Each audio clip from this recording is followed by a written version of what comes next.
I'm Hiko, the master baiter, and you're watching Thorin's YouTube. Team Liquid are the dominant force in CSGO. They're winning everything. They have no true rivals at the moment. They're the biggest favourites ever for the major, as I'll address in a future video.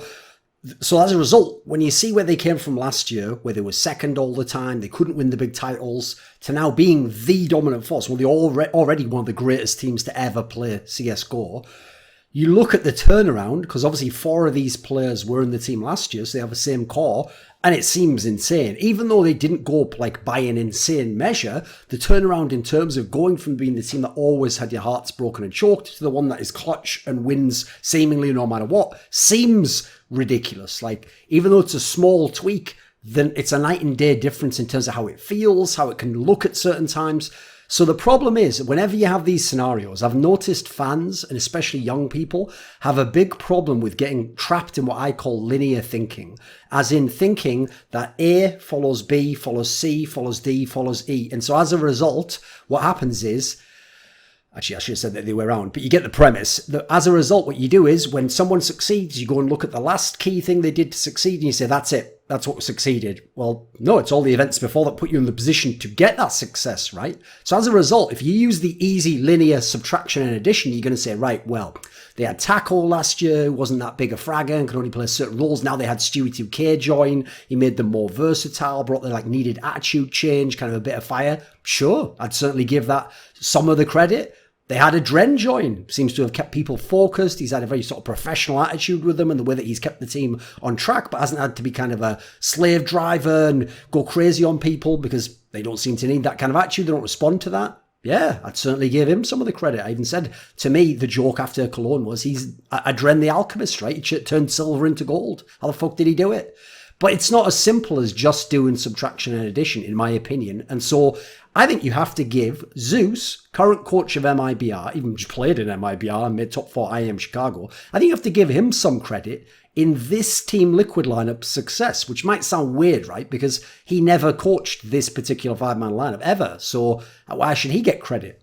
Let's look into this. So first of all, let's consider Zeus joining Team Liquid in the context of when he did. So he joined Team Liquid on the 10th of November in 2016, and he stayed in Team Liquid until the 21st of December 2018. So we're talking about roughly 25 months, a little bit over 25 and a half months he was in the team. So a pretty substantial period of time, right? He was basically their coach for longer than anyone else in the history of Team Liquid. When he joined Team Liquid, they had just finished having Peacemaker briefly, who'd helped them have a nice top 4 ESL New York, but nothing beyond that. They were a decent team, but they weren't anything crazy, primarily because their big results that year, where they'd had the 2 majors, they'd gone to the semi-final at MLG Columbus, then they'd had the finals at ESL 1 Cologne. Yes, certainly at times other people had good games, but those were primarily carried by superstar performances by Simple, who wasn't as good as he is now, but still was an extremely good player. Like, if you want to contrast him, I'd say Simple back in 2016 was maybe kind of like Twists' right now. It's kind of more of a fair one, except, I mean, in the majors and the big tournaments, at least, he was a little bit more of a consistent carry. But in terms of, like, you know, explosive, could take over the game, but isn't like the best player in the whole game or anything. And, you know, is a little distance off the absolute best. So the problem was, if that's the guy who carried you there, and then he's gone, well, what are you supposed to do with that? Like, it's easy to say if you have 4 or 5 players, you should have similar results, but not when one of them's Simple, because it's not uniform in terms of the contribution of each of the 5 players and what their role is. So quite frankly, after Simple left, you would have had a pretty reasonable bet that Team Liquid would never be an elite team. Not least because they never had been an elite team, even at that point in time. Because what people forget is those 2 runs weren't surrounded by tons of finals and small trophies and loads of top 4s and top... No. Like, those 2 runs were outliers. And they were both the stand-ins. They had a stand-in of Adren at MGL Columbus, so it wasn't even a real lineup. And then they had a stand-in of Simple at ESL 1 Cologne. He played the previous event, ECS, where they'd bombed out, and then he never played for them again. So if you look at these lineups, like, these were big underdog runs. It's funny that Cloud9 fans get so butthurt and sensitive if I say that their major win was a fluke, because I consider these 2 fucking runs a fluke. Like, I always tell people, I was pretty close friends with Hiko at the time of ESL 1 Cologne 2016. And obviously, I've always been a massive promoter of Simple's talent. But I predicted against them every single match throughout that tournament because they were overmatched every time. They weren't even supposed to get out their fucking group. If you go and look who was in their group, the Envious team, who was still half decent and had a good E-League result. You had, at least they won their group. You had the fucking Mouse Sports team with Nico. Like, this stand-in lineup of Team Liquid wasn't an elite team at the time, so it's amazing what they did. The point is, there never was an elite team in Team Liquid until Zeus came along. When Zeus came along, finally, I'll give Peacemaker a little credit. He started to get some of the pieces in place, started to like put some of the different roles out there and define them a little bit more than the Lucid team they'd had before.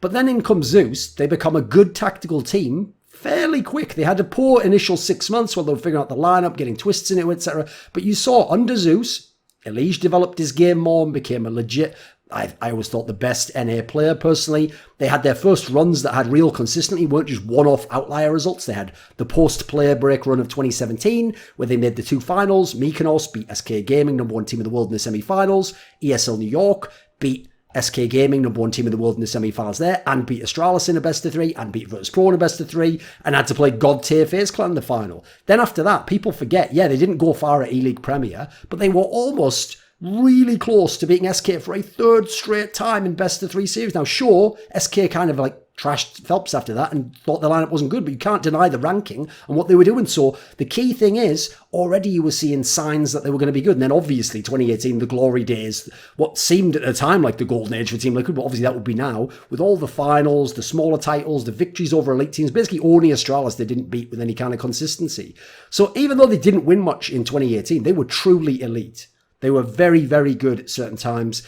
Briefly elite in 2017, truly elite in 2018. They showed good tactics in 2017. They had the proper, I call it, control punish style. Like, they would go slow, they would play off each other. People would actually seemingly have a proper order in which they'd go into sites and play and know the timing, almost like an NFL offensive system that's very, very good. Then you come to 2018, they take that and they go to another level. Now, obviously, they add in NAF in terms of raw talent. They add in Taco in terms of experience and playing the supportive role.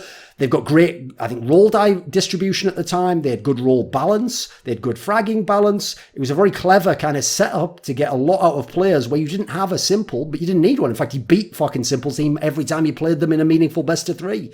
That team, for me, the 2018 Team Liquid Light, is the first truly god-tier level team in NA history in CSGO. The Cloud9 teams that weren't before the one that won the major, that was a one-off. The teams that were Sean Gers making all those finals, that was a decent run, but it was all within the span of something meant like 3 or 4 weeks. Like, this wasn't a god-tier team that had a kind of span like Team Liquid 2018 did. Then you look at that tactical context and where they were in the region of NA. Pre-Team Liquid, the only team that qualifies in any context as being like a really good tactical team would be like the Sean Gers Cloud9 teams. And mainly, I'm thinking of the one in 2015 in the summer run. And quite frankly, that's primarily because of Sean Gers. And if you go and hear the VODs, it's just him calling. Like, half the shit isn't the others knowing all these things and having amazing role setups. He's just doing a great job calling as a good tactical in-game leader. So even then, it's not quite super tactical, is it? Daps and FNS were always around, but they were always good, but not great. Maybe Daps got very good recently, but not great. Dazed, when he hadn't been banned, was more about fragging and kind of a scrimmy style. He always liked the loose style, hence why he always respected people like Dignitas in Europe and the French teams like Envious and LDLC. He was about having skilled players and abusing individual skill matchups. That's very different to the Zeus and Team Liquid style from 2018. Although I will say, I actually, in the 2019 team, do see a little lineage also going back to the Dazed lineups. If you look at how they've abused the raw skill that they have in their lineup, I'd even say the Cloud9 team that won the major has a little seed of that somewhere within it. Obviously, it actually contains Skadoodle, who was in Dazed teams if you go back far enough. Now, Zeus came in, remember, from SK Gaming. Like, sure, there was a pit stop at Immortals along the way, but he'd been the coach of a team that had won back-to-back majors, and they'd done it with a very coherent, very distinct style. So theoretically, him and his team SK were way ahead of NA at the time. First of all, there's a story I have to repeat that he told on Counterpoints about how the practice style was totally different. Because I famously said to him, the NA teams always used to complain, our scrims are shit, therefore that's why we can't be as good as Europeans. And I said, so how did Luminosity/SK get better than the Europeans playing with the Americans? And he said, well, we had a set style. Like, when we played in scrims online, we wouldn't abuse things that would only work online and against lesser NA opponents that wouldn't work on LAN against the top teams, the Navis, the Fanatics of the world. And as a result, we would practice properly. Then there's the famous story where before ESL won Cologne, they said that when they were doing their boot camp, that they would do something ridiculous like 2 or 4 hours of theory crafting every day, just running over demos and spots and explaining the system, because famously they were amazing in 2v2s and 2v3s and 3v3s at somehow all knowing where the other person would be, what he'd do, what they should do next, what the correct play was, where to rotate, where to hold and catch a guy rotating. They were the best at this style in the whole fucking game, and it was actually like explicit. It wasn't as much like Pronax calling or genius players like Olof Meister and Get Right and Crims if you were over in the old Swedish teams that were obviously at times amazing at this.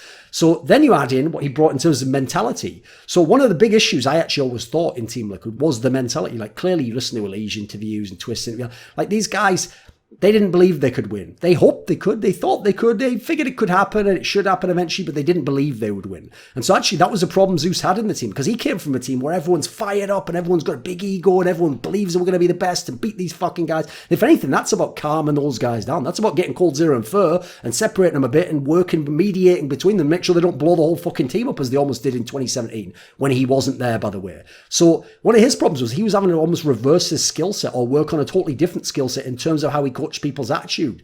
I will say though, the guy really put in fucking hours. Like, I think I've also told this story before, but this just shows what a dedicated coach he was. When Zews was the coach of Team Liquid and they'd had a ton of finals they'd lost at Astralis, he even asked me, he basically said, and I don't think you'd care if you tell this story, I think it's legit, he basically asked me, can you think of any good examples in CS history where there was a team that was in our spot? Like, they were always second, always losing to the same team, couldn't beat them. Now, I told him I'd go and look at like Na'Vi from 2015 and 2016 where they always lost to Fnatic and came second a bunch. So he was looking for other teams so he could look at that example and see, is there anything I can transpose and bring to my team that I could actually see that worked for them, or what changed or what was holding them back, and then maybe I can kind of diagnose the problem with my squad. Now, what's interesting about that was there's very few competitors think on that level. Like, I'll give you a great example from basketball, I consider a legendary one. When Kobe Bryant was in his prime in 2008, 2009, when his team made the finals, they won the title in 2009. One of the teams they had to go through in the Western Conference, which was a pretty tough team, was the Nuggets. In 2008 was when they had Allen Iverson. 2009 was when they had Chauncey Billups and they played in the conference final. 2008 was in the first round. And when he played against this team, because they were coached by George Karl, who himself is a legendary NBA coach, what Kobe did was he knew that George Karl back in the 90s had coached the Sonics team, Seattle Sonics, that played against Michael Jordan's Bulls in the first title of their second three-peat, the 1996 finals, where the Bulls won in, I think it was actually in 6 games it was. And what he did was he went back and watched that series. And since Michael Jordan had a lot of similarities to how Kobe Bryant played and played a similar position, a similar style, the team was based around him, he saw, right, how does George Karl and how do the Sonics defend Jordan and try and trap him and take him away from his skills? And then he tried to basically take the lessons from that and then use them to destroy the Nuggets. And if you saw the Nuggets 2009 final against the Lakers in the Western Conference final, where the Lakers won in 6 games, Kobe has said in interviews he considers that his best ever series, because he controlled the series completely. He didn't even have to score all the time. Sometimes you just get people open on assists. Sometimes you just score free throws at the end of the game to win the match. Sometimes you just hold on to the ball and run the clock down and then get a playoff, but make sure they couldn't get a play on the other end. Like, it was a masterclass, and it came from this mentality. So that stands out to me when I hear shit like that. Then you've got to consider, in came Zews with this paradigm of play. Like I said, the 2v2 approach, coordination. The SK Luminosity teams were famous for being able to hit a site late, but still execute, get in there, get the bomb down, be in a post plant, and not lose because of the clock, or be playing against the clock as an extra man, as you often want to tell your CT defenders if the clock's going down. Like, you can use the clock as your side. He's like a 6th man if you play off him and force them into bad spots. He was coming in with that knowledge. Now listen, Zeus took what Adren took what Zeus built and established and ran with it. He's done great things. But you know what? It's much easier to get certain concepts over with experienced students. There's like a famous comment that says sometimes you have to hear things 1,001 times, because the first 1,000 times you either didn't have the right mindset, you weren't ready to hear it and truly take it in, or it just didn't make sense the first 1,000 times. But the 1,001th time, maybe suddenly it hits you, like suddenly when you get into a band that you were never into before, and you're like, holy shit, they're amazing. Well, that's the point. Zeus built all that up and tried. And then Adren came along, and it wasn't as difficult for him, I would imagine, because he had the established already. He had people who know the basics, and quite frankly, even some advanced concepts. He had people who'd already beaten some of the best teams to play at CSGO in the last few years.